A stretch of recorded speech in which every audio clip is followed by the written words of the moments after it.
አርፌሽ ነበር ደግሞ መጣሽ ልታደነቁሪኝ አረ ላደነቁርሽ አይደለም ትዬ እንደው እኮ ድንገት ሳይሽ ሀሳብ የገባሽ መስሎኝ እንደው እባክሽ ልለምንሽ እባክሽ ስለ ጉልበትሽ አምላክ ምን ልስራ ምን ላርክ ከፊቴ ጥፊ እትዬ ከፊቴ ጥፊልኝ አልኩሽ እኮ እሺ ትዬ ማሰቢያሽን ይንሳሽ ምን አይነት ጉርናት እቺ ደግሞ እቺ ደናቁርት በቶን የምትለኝ ሄሎ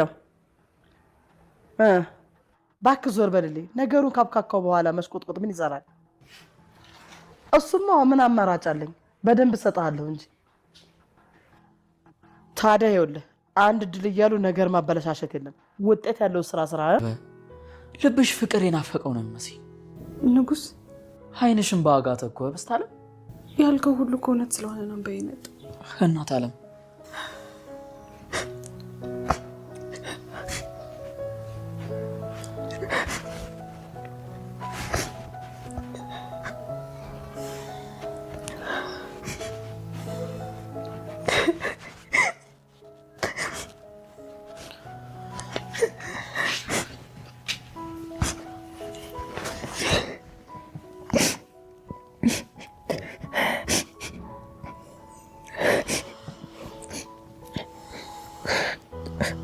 ቆይ ግን ለምን ሳለቅስ ዝም አልክ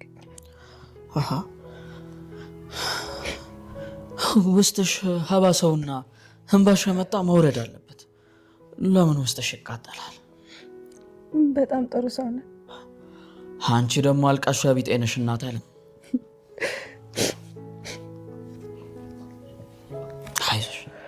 አይዞሽ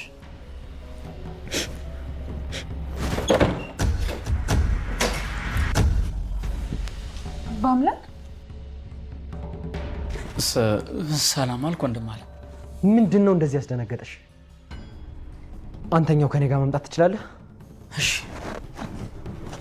በአምላክ አትጥሪኝ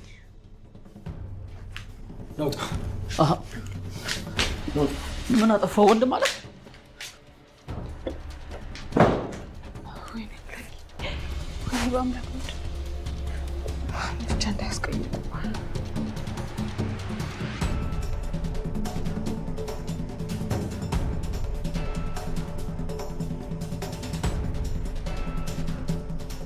ወይ ነው ወንድም ማለት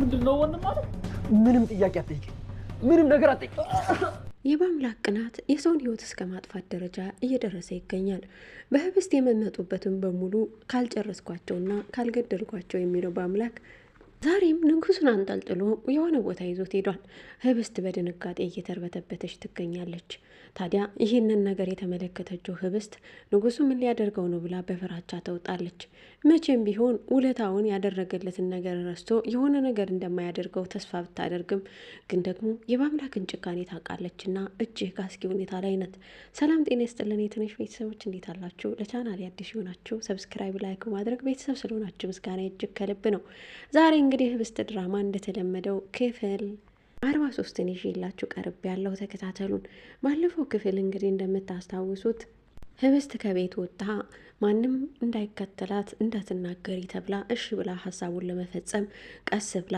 በሌሊት ወጣለች ታዲያ ወጣ ስትሄድ ግን የላከላት ሜሴጅ የሌላ ሰው ትእዛዝን የሚፈጽም ነበር ይፍቱ ስራ ያሰማራችው ሰው ነው ነገር ግን ደግሞ ይሄ ሰው ሀሳቡን እንዲፈጽም ግዴታ ቶሎ ብሎ እንዲጨርስና ጠቀም ያለ ገንዘብ ተከፍሎታል ገንዘቡን ተቀብሎም ህብስትን አግቶ የሚፈልገውን ነገር ካደረጋት በኋላ ይፍቱ ስራ የምትፈልገው ነገር በእጇ እንደሚገባ ስላሰበች ነው ነገር ግን ደግሞ ሀሳቧና አቅዷ ሳይሳካ በአምላክ ባጭሩ ቀጭቶታል በአምላክ ህብስት ከቤት ወጣ ብቻዋን ስትሄድ ድንገት ከኋላዋ አፏን ያፍናትና እንድትጮህ ያደርጋታል በዚህ ሰዓት ታዲያ ማነህ ምንድነው ልቀቀኝ እያለች ትንሽ ደቂቃ ከጮች በኋላ በአምላክ ይለቃትና ወዴት እየሄድሽ ነው ይላታል በአምላክ አንተነህ እንዴት ትለዋለች አሁን ነኝ እንዴት በዚህ ሰዓት ከቤት ትወጫለሽ ብሎ አካኪ ዘራፍ ይልባታል በዚህ ሰዓት ታዲያ ይፍቱ እንደላከችው ያላወቀው ሰው አሁን ትመጣልኛለች ብሎ እየተጠባበቀ ባለበት ቅጽበት ነበር በአምላክ ደርሶ ነገሮችን ሁላ ያበላሸበት።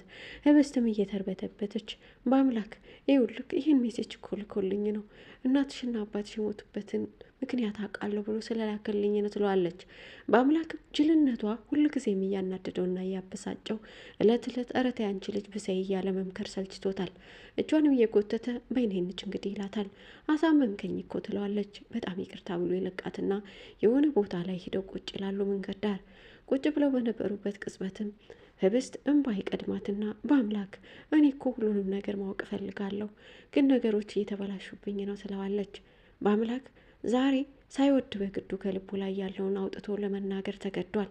ወደ እሱ እንድትጠጋና ነይ እስኪ ብሎ ደረቱ ላይ ጠጋ አድርጎ ካቀፋት በኋላም እንዲህ ይላታል። ለምንድን ነው ግን እማትበስሊው? ለምንድን ነው የምልሽን የማትሰሚው?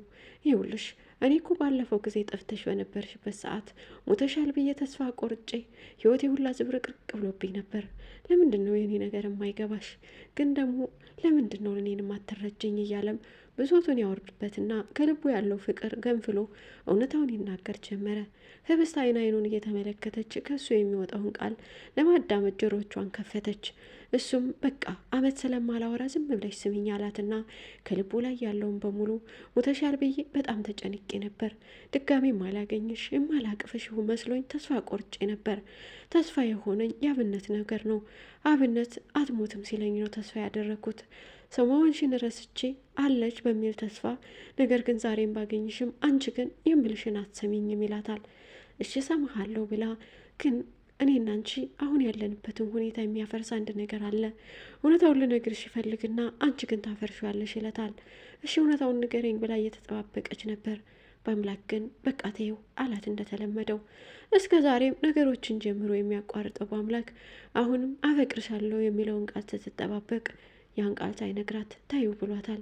ህብስት ትንሽ በስጨት ብትልም ዛሬ ግን የሰማችው ነገር ልቧን አስደስቷታል። እንደዚህ አይነት ቃላቶችን ተናግሮ አያውቅም። ስለ እሷ ማሰቡን መጨነቁን ዛሬ ነው የዘረገፈው። ይህን ከተነጋገሩ በኋላ ተነስተው ወደ ቤት ይመለሳሉ። ነገር ግን ይፍቱ ስራ ደግሞ አንድ ዜና እየተጠባበቀች ነው። ገድያታለሁ ወይም አስወግቻታለሁ የሚል እሱ ግን ሊደውልላት አልቻለም። ትንሽ ቆይት ብሎ ደውሎ ልጅቷ አልመጣችም ይላታል። ይፍቱ ስራ አበደች፣ ግራ ተጋባች። ዛሬ ነገሩ ማብቂያ ያገኛል ብላ ነበር። ነገሩ ግን ሳያበቃ ቀረ። ተናደደች። እንዴት ይህን ታረጋለህም እያለች አሁንም በደንብ ተጠንቅቀህ አዲስ ነገር አድርግ እያለችም ማስጠንቀቂያ ትሰጠዋለች። ታፈሰ አሁን ላይ በአምላክን ሳይሆን አብነትን ልቧ ላይ አፍቅረዋለች። ታዲያ ሲመጣና ስታየው ልቧ ትርክ እያለ አይን አይኑን በማየት ትንሽ ደቂቃ እንዲያወራት መፈለግ ጀምራለች። ይህን የተመለከተችው ይፍቱ ስራ ታፈስን እየተቆጣቻትና እየገሰጸቻት ትገኛለች። ነገር ግን ታፈስ አብነቴ የኔ ጌታ ማለቱን ቀጥላበታለች። ወንድሟን ነገር ግፍ አርጋ ረስተዋለች። ነገር ግን ደግሞ የሆነ ቦታ ደርሼ ይመጣለሁ ብላ ከቤት የወጣችው ህብስት አሁን ላይ ወደ ንጉሱ ጋር አምርታለች። ለንጉሱ ያላት አመለካከት እጅግ እየጨመረ የመጣው ህብስት አሁን ላይ ንጉሱን ካላገኘች ውሎዋ ራሱ ሰላም የሌለው ሆኗል። ይህንን በአምላክ አያውቅም። ትምህርት ቤት ልሂድ ብላ ወደ እናብነት ቤት ገስግሳለች። ነገር ግን የት ነሽ ብሎ ስልክ ሲደውልላት እናብነት ጋር ነኝ አለችው። ታዲያ በአምላክ ቅናቱ እለት እለት እየጨመረ ስለመጣ የሷን ስልክ ዘግቶ ለአብነት ደወለ። አብነት የት ነህ? እቤት ነህ በለኝ ይለዋል። እቤት አይደለውኝም፣ ነገር ግን ለምን ጠየከኝ ይለዋል። ህብስት እናንተ ጋር ናት፣ ያለች ሴት ነው ይለዋል። እኛ ጋር ነው፣ ምን ችግር አለ? ትንሽ ይጫወቱ ይለዋል። ይህን ጊዜ በንዴት እየጦፈ አንተ ትቀልዳለህ አይደል? ቶሎ ቅደመኝና ወደ ቤት ሂድ ይለዋል። ከቤት ገብቶ አብሮት እንዲሆን የፈለገው ንጉሱ ከህብስት ጋር የተለየ ግንኙነት ያለው መስሎ ስላሰበ ነው። ነገር ግን አብነት አሁንም ቅናት ጀምር አይደል? በጣም ያሳዝናል ብሎ ስልኩን ይዘጋበታል። ታዲያ አብነትም እየከነፈ ወደ ራሱ ቤትም ሄደ። ነገር ግን ቀድሞት የደረሰው በአምላክ ነው። በአምላክ ሲደርስ ህብስት ሆድ ብሷትና ከፍቷት ነበር። ታዲያ ይህንን ሆድ ብሶቷን የተመለከተው ንጉሱ ሰው የራበሽና ተስፋ የሌለሽ ሰዎች የናፈቁሽ ትመስያለሽ ይላታል። አይኖቿን ባቀረሩ ንጉሱ ስለተረዳት እንባዋ ቀደማትና ከአይኖቿ መውረድ ይጀምራሉ። ንጉሱ ግን ይህን ችሎ መመልከት አቃተውና ጠጋ ብሎ ያቅፋትና ያባብላታል። ነገር ግን ደግሞ ይህ አጋጣሚ እጅግ መጥፎ አጋጣሚ ነበር። እሱ አቅፎ ሲያባብላትና በልቡ ጠጋ አድርጎ አንቺስ የልቤ ንግስት በሆንሽ እያለ በነበረበት ቅጽበት በአምላክ በሩን በርግዶ ይገባል። ያየው ነገር ግራ አጋብቶታል። በአምላክ ለቅናቱ ማረጋገጫ ስላገኘ ታዲያ ንጉሱን ጎትቶ አንተ ምን አባክ ነውን አውጣ እያለ እየገፋም ወደ ታች ይዞት ወረደ። ህብስት እጅግ በጣም ተጨነቀች። አብነት ቶሎ ደርሶ ይህን ነገር ባስቆመው እያለች ትመኛለች። ነገር ግን አብነት አልመጣም። በአምላክም ንዴቱ ከመጠን ስላለፈ ንጉሱን ወስዶ ቅጥቅጥ አድርጎ ይደበድበዋል። ህይወቱ እስኪ ተርፍም ሳይተርፍም የሚታወቅ ነገር የለም። የቅናት መጨረሻው ይሄ ነው እንዲሉ ቅናት ብዙ ነገሮችን ሊያጠፋና ሊያቀጣጥል ይችላል። ስለዚህ የበአምላክ ቅናት ህብስት እንድትጠላውና እንዳትፈልገው እንደሚያደርገው 100% እርግጠኛ ነኝ። ምክንያቱም እሷ የፈለገችው አይኖቿን አይቶ የሚረዳት ካፏ አውጥቶ አይዞሽ በርቺ አለሁልሽ የሚላት ነው። በአምላክ ግን ይህን ነገር ሊያደርግ በፍጹም አልቻለም። ቁጣ ከማለትና እኔ ልዘዝብሽ ከማለት ውጭ። ንጉሱ ግን ይህንን ነገር በቀላሉ ተረድቷት አቅፎ ሊያባብላት እንደነበረ ህብስት አሁን ላይ ተረድታለች። ህብስት እርግጠኛ ነኝ ንጉሱን ሳትፈልገው አትቀርም። ስለዚህ እስኪ እናንተ ምልከታ አስቀምጡልኝ። ንጉሱ አሁን ላይ ለህብስት ያለው አመለካከት ተቀይሯል። ታዲያ ልቧ ላይ ያለውን ህመምና ስብራትም ሊጠግንላት የተዘጋጀ ይመስላል። ይህንን ያልተረዳው በአምላክ ከእጁ ቀስ በቀስ እያመለጠች እንደሆነ አላወቀም። ታዲያ ህብስት ማንን ትመርጥ ይሆን? ታዲያ ዱላውስ ንጉሱን ክፋት ያደርስበት ይሆን? በቀጣይ ክፍል የምንመለከት ይሆናል። እስከ ሰው ጤና ይስጥልን።